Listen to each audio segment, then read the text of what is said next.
പുതിയ SCERT syllabus പ്രകാരം 9ാം ക്ലാസ്സിലെ അധ്യായം 1 സാമൂഹ്യശാസ്ത്രം ശിലായുഗത്തിൽ നിന്ന് മുന്നോട്ട് എന്ന അധ്യായത്തിൻ്റെ രണ്ടാമത്തെ ഭാഗമാണ്. ശ്രദ്ധിക്കുക. മധ്യശിലായുഗം, മെസോലിത്തിക് ഏജ്.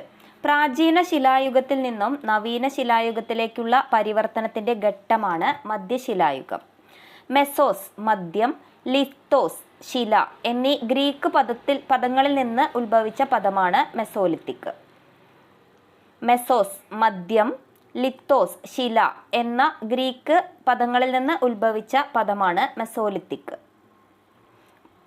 പ്രാചീന ശിലായുഗത്തിൽ ഉപയോഗിച്ചിരുന്നവയേക്കാൾ ചെറുതാണ് മധ്യശിലായുഗത്തിലെ ഉപകരണങ്ങൾ.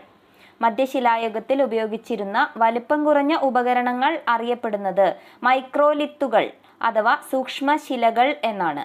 മധ്യശിലായുഗത്തിൽ ഉപയോഗിച്ചിരുന്ന വലിപ്പം കുറഞ്ഞ ഉപകരണങ്ങൾ അറിയപ്പെടുന്നത് എന്താണ്? മൈക്രോലിത്തുകൾ അഥവാ സൂക്ഷ്മശിലകൾ. ഇന്ത്യയിൽ പ്രധാനമായും പ്രാചീന മനുഷ്യരുടെ ആശയവിനിമയത്തിന്റെ വികാസം കാണാൻ കഴിയുന്നത് മധ്യശിലായുഗത്തിലാണ്.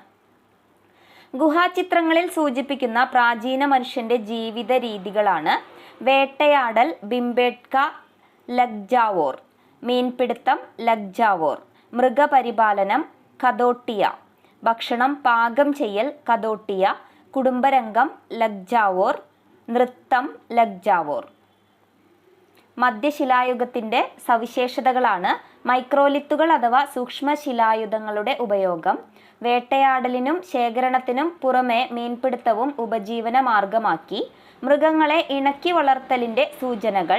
വിനോദങ്ങളിൽ ഏർപ്പെട്ടിരുന്നു. ലിംഗാടിസ്ഥാനത്തിലുള്ള തൊഴിൽ വിഭജനം എന്നിവ. മധ്യശിലായുഗത്തിന്റെ സവിശേഷതകൾ എന്തൊക്കെയായിരുന്നു? മൈക്രോലിത്തുകൾ അഥവാ സൂക്ഷ്മശിലായുധങ്ങളുടെ ഉപയോഗം. വേട്ടയാടലിനും ശേഖരണത്തിനും പുറമെ മീൻപിടുത്തവും ഉപജീവന മാർഗമാക്കി. മൃഗങ്ങളെ ഇണക്കി വളർത്തലിന്റെ സൂചനകൾ.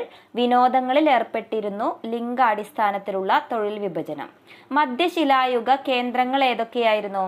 സ്റ്റാർക്കാർ ഇംഗ്ലണ്ട്, ഫാഹിയാൻ ഗുഹ ശ്രീലങ്ക, സറൈ നഹർ റായ് ഇന്ത്യ ഉത്തർപ്രദേശ്.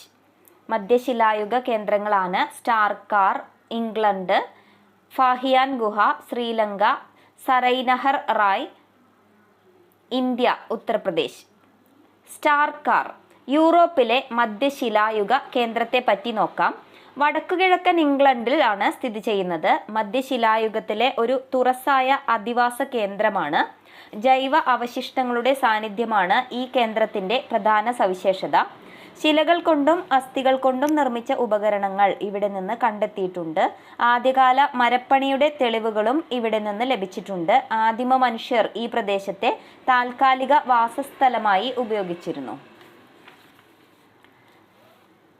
സറൈനഹർ റോയ് ഇന്ത്യയിലെ ഒരു മധ്യശിലായുഗ കേന്ദ്രമാണ്. ഉത്തർപ്രദേശിലെ പ്രതാപ്നഗർ ജില്ലയിൽ സ്ഥിതി ചെയ്യുന്ന മധ്യശിലായുഗ കേന്ദ്രമാണ് സറൈനഹർ റായ്. സറൈനഹർ റായ് സ്ഥിതി ചെയ്യുന്ന തടാകക്കരയാണ് ഓക്സ്ബോ. അപ്പോൾ ഓക്സ്ബോ നദി തടാകക്കരയിലുള്ള സ്ഥലമാണ് സറൈനഹർ റായ്. സറൈനഹർ റായിൽ നിന്ന് കണ്ടെത്തിയ മധ്യശിലായുഗത്തിന്റെ പ്രധാന സവിശേഷതയാണ് മൈക്രോലിത്തുകൾ. ഇവിടെ നിന്ന് കണ്ടെത്തിയ വളരെ പ്രധാനപ്പെട്ട പുരാവസ്തു തെളിവാണ് ഉയരമുള്ള മനുഷ്യരുടെ അസ്ഥികൾ. അപ്പോൾ ഉയരമുള്ള മനുഷ്യരുടെ അസ്ഥികൾ കണ്ടെത്തിയ സ്ഥലം ഏതാണ്? സറൈനഹർ റായ് ഇന്ത്യയിലെ ഒരു മധ്യശിലായുഗ കേന്ദ്രമാണ്. ഉത്തർപ്രദേശിലെ പ്രതാപ്നഗർ ജില്ലയിലാണ് ഈ സറൈനഹർ റായ് സ്ഥിതി ചെയ്യുന്നത്. ഇത് സറൈനഹർ റായ് സ്ഥിതി ചെയ്യുന്ന തടാകക്കര ഏതാണ്? ഓക്സ്ബോ തടാകക്കരയാണ്. ഇതിൽ പുരുഷന്മാരുടെ ഉയരം, അതായത് ഇവിടെ നിന്ന് കണ്ടെത്തിയ വളരെ പ്രധാനപ്പെട്ട പുരാവസ്തു തെളിവ് എന്തായിരുന്നു? ഉയരമുള്ള മനുഷ്യരുടെ അസ്ഥികളായിരുന്നു. ഇതിൽ പുരുഷന്മാരുടെ ഉയരം 180 സെന്റിമീറ്ററും സ്ത്രീകളുടെ ഉയരം 170 സെന്റിമീറ്ററുമാണ്. വേട്ടയാടലിന് അമ്പും വില്ലും ഉപയോഗിച്ചിരുന്നതായി കരുതുന്നു. വിത്തുകൾ ശേഖരിക്കുകയും സംഭരിക്കുകയും ചെയ്തിരുന്നു. മൃഗത്തോലുകൾ വസ്ത്രങ്ങളായി ഉപയോഗിച്ചിരുന്നതിനും തെളിവുണ്ട്. ഈ സറൈനഹർ റായ് ഇന്ത്യയിലെ ഒരു മധ്യശിലായുഗ കേന്ദ്രമാണ്. ഈ സറൈനഹർ റായിനെ പറ്റിയുള്ള കാര്യങ്ങളാണ് ഇപ്പോൾ പറഞ്ഞത്. പ്രാചീന ശിലായുഗവും മധ്യശിലായുഗവും തമ്മിലുള്ള ഒരു വ്യത്യാസം ശ്രദ്ധിക്കുന്നുണ്ട്. അതായത് ഉപകരണങ്ങൾ പ്രാചീന ശിലായുഗത്തിൽ പരുക്കൻ കല്ലുപകരണങ്ങളായിരുന്നു ഉപയോഗിച്ചിരുന്നത്. എന്നാൽ മധ്യശിലായുഗമായപ്പോഴേക്കും മൈക്രോലിത്തുകൾ അഥവാ സൂക്ഷ്മ ശിലായുധങ്ങളാണ് ഉപയോഗിച്ചിരുന്നത്. ഇനി ഉപജീവന മാർഗം പ്രാചീന ശിലായുഗത്തിൽ വേട്ടയാടലും ശേഖരണവും മാത്രമായിരുന്നു. എന്നാൽ മധ്യശിലായുഗത്തിൽ വേട്ടയാടൽ, ശേഖരണം, മീൻപിടുത്തം, മൃഗങ്ങളെ ഇണക്കി വളർത്തൽ എന്നിവയെല്ലാം ആരംഭിച്ചു. ഇനി തൊഴിൽ വിഭജനത്തിന്റെ കാര്യത്തിൽ പ്രാചീന ശിലായുഗം പുരുഷന്മാർ വേട്ടയാടലും സ്ത്രീകൾ ശേഖരണത്തിലുമാണ് ഏർപ്പെട്ടിരുന്നത്. എന്നാൽ മധ്യശിലായുഗത്തിലായപ്പോഴേക്കും ലിംഗാടിസ്ഥാനത്തിലുള്ള തൊഴിൽ വിഭജനം ആരംഭിച്ചു. ഇനി നമുക്ക് നവീന ശിലായുഗത്തെ പറ്റി നോക്കാം. Neolithic age. മനുഷ്യജീവിതത്തിൽ സമൂലമായ മാറ്റത്തിന് തുടക്കം കുറിച്ച കാലമാണ് നവീന ശിലായുഗം. നിയോസ് നവീനം, ലിത്തോസ് ശില എന്നീ പദങ്ങളിൽ നിന്ന് രൂപം കൊണ്ട പദമാണ് നിയോലിത്തിക് നവീന ശിലായുഗം.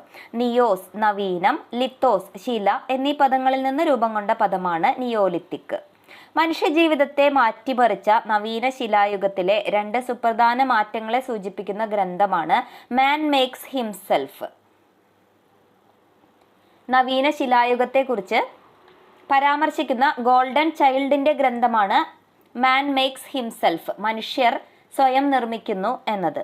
മനുഷ്യജീവിതത്തെ മാറ്റിമറിച്ച നവീന ശിലായുഗത്തിലെ 2 സുപ്രധാന മാറ്റങ്ങളെ സൂചിപ്പിക്കുന്ന ഗ്രന്ഥം ഏതാണ്? മാൻ മേക്സ് ഹിംസെൽഫ് ആണ്. ആരാണ് അതിൻ്റെ ഓഥർ? ഗോൾഡൻ ചൈൽഡാണ്. മനുഷ്യ സമ്പദ് വ്യവസ്ഥയെ ആകെ മാറ്റിമറിച്ച ആദ്യ വിപ്ലവമാണ് നവീന ശിലായുഗ വിപ്ലവം. നമുക്ക് മാൻ മേക്സ് ഹിംസെൽഫ് എന്ന ഗോൾഡൻ ചൈൽഡിൻ്റെ ബുക്കിലെ ഏതാനും വരികൾ നോക്കാം. മനുഷ്യ സമ്പദ് വ്യവസ്ഥയെ ആകെ മാറ്റിമറിച്ച ആദ്യ വിപ്ലവം മനുഷ്യന് തൻ്റെ ഭക്ഷണ ലഭ്യതയിന്മേൽ നിയന്ത്രണം നേടിക്കൊടുത്തു. ഭക്ഷ്യയോഗ്യമായ ചെടികളും വേരുകളും വൃക്ഷങ്ങളും തെരഞ്ഞെടുത്ത് നടാനും കൃഷി ചെയ്യാനും മെച്ചപ്പെടുത്താനും തുടങ്ങി. തനിക്ക് നൽകാൻ സാധിക്കുന്ന കന്നുകാലി തീറ്റയുടെയും കൊടുക്കാൻ കഴിയുന്ന സംരക്ഷണത്തിൻ്റെയും ചെലുത്താവുന്ന ദീർഘദൃഷ്ടിയുടെയും ഫലമായി പ്രത്യേക മൃഗങ്ങളെ മാത്രം മെരുക്കിയെടുത്ത് ഇണക്കി നിർത്തുന്നതിൽ മനുഷ്യൻ വിജയിച്ചു. മേൽപ്പറഞ്ഞ 2 കാര്യങ്ങളും പരസ്പരം ഇഴചേർന്നവയാണ്. മാൻ മേക്സ് ഹിംസെൽഫ് എന്ന ഗോർഡൻ ചൈൽഡിൻ്റെ ബുക്കിലെ വരികളാണ് ഇവ.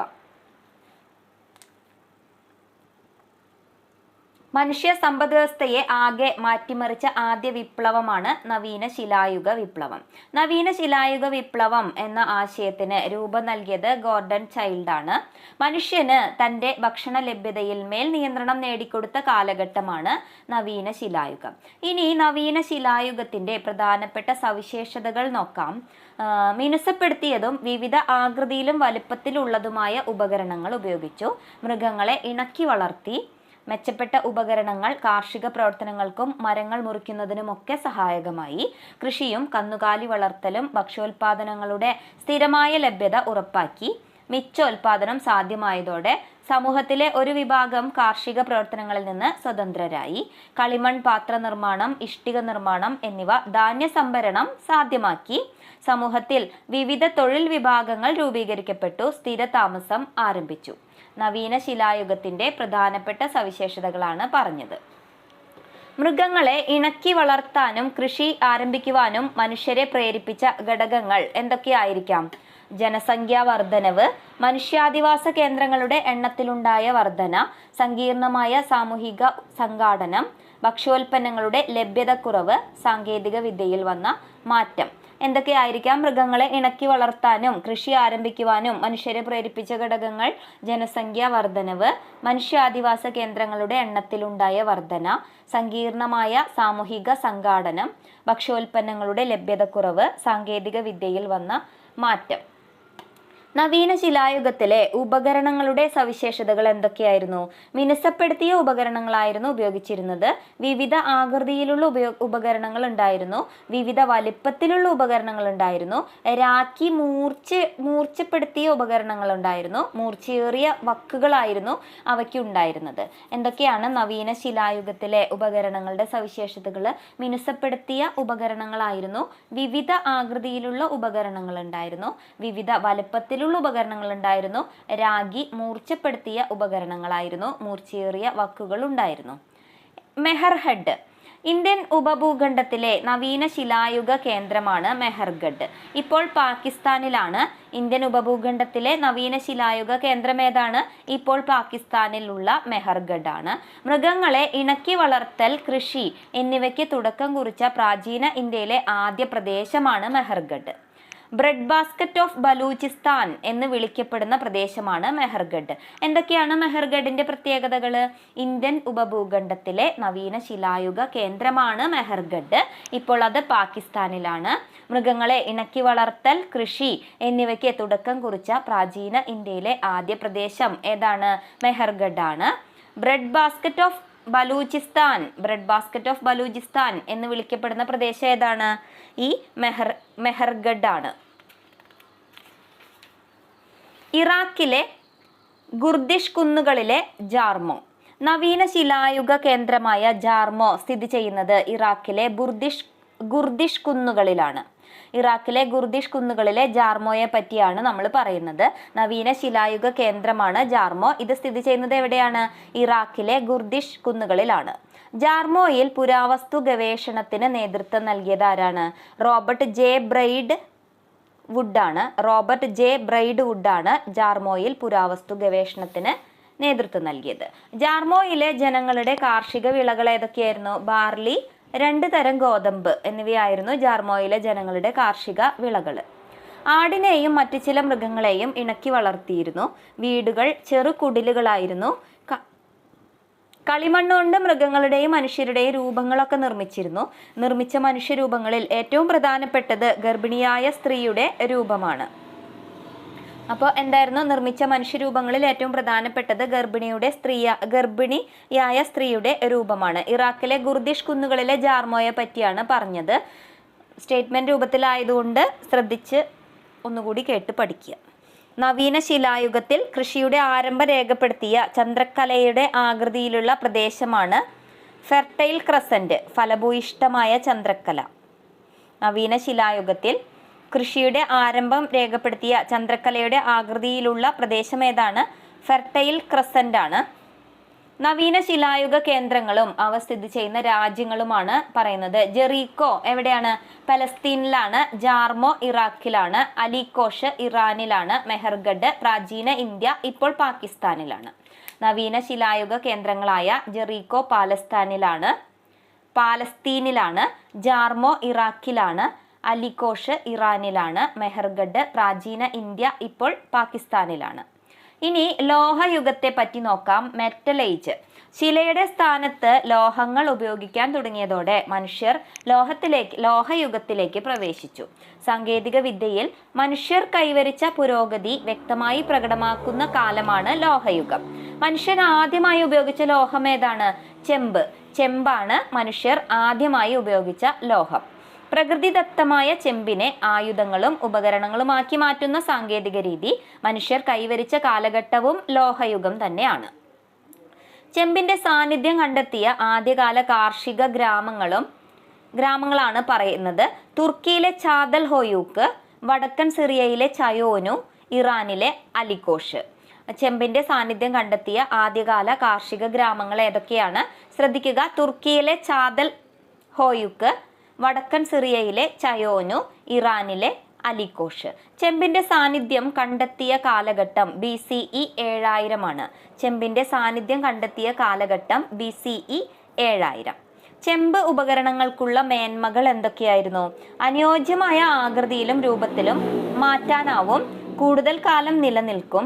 കേടുപാടുകൾ സംഭവിച്ചാലും സംസ്കരണത്തിലൂടെ പഴയ അവസ്ഥയിലേക്ക് കൊണ്ടുവരാൻ കഴിയും. പുനരുപയോഗിക്കാൻ കഴിയും. എന്തൊക്കെയായിരുന്നു ചെമ്പ് ഉപകരണങ്ങൾക്കുള്ള മേന്മകൾ? അനുയോജ്യമായ ആകൃതിയിലും രൂപത്തിലും മാറ്റാനാവും. കൂടുതൽ കാലം നിലനിൽക്കും. കേടുപാടുകൾ സംഭവിച്ചാലും സംസ്കരണത്തിലൂടെ പഴയ അവസ്ഥയിലേക്ക് കൊണ്ടുവരാൻ കഴിയും. ഇനി താമ്രശിലായുഗം, ചാൽക്കോലിത്തിക് ഏജ്. ചെമ്പ് കൊണ്ടുള്ള ഉപകരണങ്ങൾ ഉപയോഗിച്ച കാലഘട്ടത്തിലും മനുഷ്യർ ശിലായുധങ്ങൾ ഉപേക്ഷിച്ചില്ല. ശിലാ ഉപകരണങ്ങൾക്കൊപ്പം ചെമ്പ് ഉപകരണങ്ങളും ഉപയോഗിച്ച കാലഘട്ടമാണ് താമ്രശിലായുഗം. ശിലാ ഉപകരണങ്ങൾക്കൊപ്പം ചെമ്പ് ഉപകരണങ്ങളും ഉപയോഗിച്ച കാലഘട്ടമാണ് താമ്രശിലായുഗം. താമ്രശിലായുഗത്തിന്റെ അവശിഷ്ടങ്ങൾ കണ്ടെത്തിയ ഇന്ത്യയിലെ കേന്ദ്രങ്ങളാണ് രാജസ്ഥാൻ, മധ്യപ്രദേശ്, മഹാരാഷ്ട്ര. താമ്രശിലായുഗത്തിന്റെ അവശിഷ്ടങ്ങൾ കണ്ടെത്തിയ, അതായത് ചാൽക്കോലിത്തിക് ഏജ് അവശിഷ്ടങ്ങൾ കണ്ടെത്തിയ ഇന്ത്യയിലെ കേന്ദ്രങ്ങൾ ഏതൊക്കെയാണ്? രാജസ്ഥാൻ, മധ്യപ്രദേശ്, മഹാരാഷ്ട്ര. ഇനി വെങ്കലയുഗം, ബ്രോൺസ് ഏജിനെ പറ്റി നോക്കാം. BCE 6000-നും 3000-നും ഇടയിൽ മനുഷ്യർ കാളയുടെയും കാറ്റിന്റെയും ശക്തിയെ പ്രയോജനപ്പെടുത്താൻ പഠിച്ചു. കലപ്പയും ചക്രവണ്ടിയും വഞ്ചിയും ഉപയോഗിക്കാൻ തുടങ്ങി. ലോഹ സംസ്കരണ വിദ്യയും കൂടുതൽ വികാസം നേടി. തൽഫലമായി കൃഷി വ്യാപകമാവുകയും മിച്ചോൽപാദനം സാധ്യമാവുകയും ചെയ്തു. കാർഷികേതര ഉൽപാദനങ്ങൾ ശക്തമാവുകയും മനുഷ്യർ അതിലൂടെ നാഗരിക ജീവിതത്തിന് സ്വയം സജ്ജമാകുകയും ചെയ്തു. മനുഷ്യൻ സ്വയം നിർമ്മിക്കുന്നു എന്ന ഗോർഡൻ ചൈൽഡിന്റെ മാൻ മേക്സ് ഹിംസെൽഫ്, മനുഷ്യൻ സ്വയം നിർമ്മിക്കുന്നു എന്ന ബുക്കിലെ ഏതാനും വരികളാണ് ഇവ. നാഗരിക ജീവിതത്തിന് സജ്ജമാകുന്നതിന് മനുഷ്യർ ഏർപ്പെട്ട പ്രവർത്തനങ്ങൾ എന്തൊക്കെയായിരുന്നു? കാള, ഇതിൽ നിന്നും നമുക്ക് കുറച്ച് കാര്യങ്ങൾ മനസ്സിലാക്കാൻ പറ്റുന്നതാണ് പറയുന്നത്. നാഗരിക ജീവിതത്തിന് സജ്ജമാകുന്നതിന് മനുഷ്യർ ഏർപ്പെട്ട പ്രവർത്തനങ്ങൾ എന്തൊക്കെയായിരുന്നു? കാള, കാറ്റ് എന്നിവയുടെ ശക്തി പ്രയോജനപ്പെടുത്താൻ പഠിച്ചു. കലപ്പ, ചക്രവണ്ടി, വഞ്ചി എന്നിവയുടെ ഉപയോഗം, ലോഹ സംസ്കരണ വിദ്യയുടെ വികാസം, കാർഷികേതര ഉൽപാദനത്തിന്റെ വികാസം, നാഗരിക ജീവിതം. നാഗരിക ജീവിതത്തിന് സജ്ജമാകുന്നതിന് മനുഷ്യർ ഏർപ്പെട്ട പ്രവർത്തനങ്ങൾ എന്തൊക്കെയാണ്? കാള, കാറ്റ് എന്നിവയുടെ ശക്തി പ്രയോജനപ്പെടുത്താൻ പഠിച്ചു. കലപ്പ, ചക്രവണ്ടി, വഞ്ചി എന്നിവയുടെ ഉപയോഗം, ലോഹ സംസ്കരണ വിദ്യയുടെ വികാസം, കാർഷികേതര ഉൽപാദനത്തിന്റെ വികാസം, നാഗരിക ജീവിതം. നാഗരികത, ഒരു പ്രദേശത്ത് ജനങ്ങൾ തിങ്ങിപ്പാർക്കുന്നതും എന്താണ് നാഗരികത എന്നാണ് പറയുന്നത്. ഒരു പ്രദേശത്ത് ജനങ്ങൾ തിങ്ങിപ്പാർക്കുന്നതും പകുതിയിലേറെ പേരും കാർഷികേതര പ്രവർത്തനങ്ങളായ വിവിധ തരം കൈത്തൊഴിലുകൾ, കരകൗശല പ്രവർത്തനങ്ങൾ, കച്ചവടം തുടങ്ങിയവയിൽ ഏർപ്പെട്ട് ഉപജീവനം നടത്തുന്നതുമായ സ്ഥിതിവിശേഷമാണ് നാഗരികത എന്ന് പറയുന്നത്. നാഗരിക ജീവിതത്തിന്റെ സവിശേഷതകൾ എന്തൊക്കെയായിരുന്നു? വിശാലമായ വീഥികൾ ഉണ്ടായിരുന്നു, പൊതു കെട്ടിടങ്ങൾ ഉണ്ടായിരുന്നു, മെച്ചപ്പെട്ട സൗകര്യങ്ങൾ, തിരക്കേറിയ ജീവിതം, വിനോദങ്ങൾ. നാഗരിക ജീവിതത്തിന്റെ സവിശേഷതകൾ 5 എണ്ണമാണ്. ഏതൊക്കെയാണ്? വിശാലമായ വീഥികൾ, പൊതു കെട്ടിടങ്ങൾ, മെച്ചപ്പെട്ട സൗകര്യങ്ങൾ, തിരക്കേറിയ ജീവിതം, വിനോദങ്ങൾ. നാഗരിക ജീവിതത്തിന് ആരംഭം കുറിച്ച കാലഘട്ടം വെങ്കലയുഗമാണ്. നാഗരിക ജീവിതത്തിന് ആരംഭം കുറിച്ച കാലഘട്ടം വെങ്കലയുഗമാണ്. ചെമ്പും വെളുത്തീയവും ചേർന്ന് സംസ്കരിച്ചുണ്ടാകുന്ന ലോഹസങ്കരമാണ് വെങ്കലം അഥവാ ഓട്. ചെമ്പും വെളുത്തീയവും ചേർന്ന് ഉണ്ടാക്കുന്ന ലോഹസങ്കര ഏതാണ്? വെങ്കലം അഥവാ ഓട്. ആദ്യകാലത്ത് ഉപയോഗിച്ചവയിൽ ചെമ്പിനേക്കാൾ ഉറപ്പുള്ള ലോഹം വെങ്കലമായിരുന്നു. ആദ്യകാലത്ത് ഉപയോഗിച്ചവയിൽ ചെമ്പിനേക്കാൾ ഉറപ്പുള്ള ലോഹം ഏതായിരുന്നു? വെങ്കലമായിരുന്നു. വെങ്കല യുഗ സംസ്കാരങ്ങള് ഹാരപ്പൻ സംസ്കാരം ഇന്ത്യയിലെ, മെസപ്പൊട്ടോമിയൻ സംസ്കാരം ഇറാഖ്, ഈജിപ്ഷ്യൻ സംസ്കാരം ഈജിപ്ത്, ചൈനീസ് സംസ്കാരം ചൈന.